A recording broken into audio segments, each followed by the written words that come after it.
National channels వచ్చినాయి. నేను వాళ్ళు ఒకటే చెప్పాను, భారతదేశంలో పిఠాపురం ఖ్యాతిని మొత్తం అందరికీ దేశం మొత్తం తెలియజేస్తాం. పిఠాపురం నియోజకవర్గంలో అమానుష ఘటన చోటు చేసుకుంది. మల్లాం అనే ఊరిలో దళితులను గ్రామం నుంచి బహిష్కరించారు అగ్రవర్ణాలకు చెందిన వారు.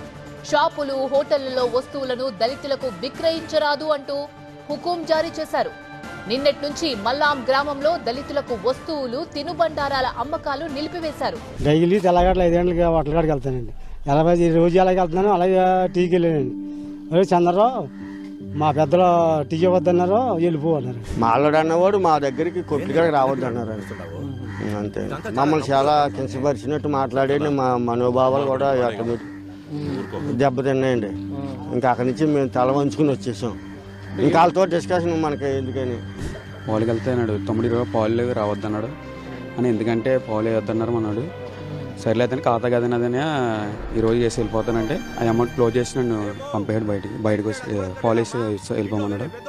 ఏం వస్తారంటే టీకి వచ్చారంటే టీలు ఇవ్వలేదంటే, టిఫిన్కి వెళ్తే టిఫిన్ ఇవ్వలేదంటే.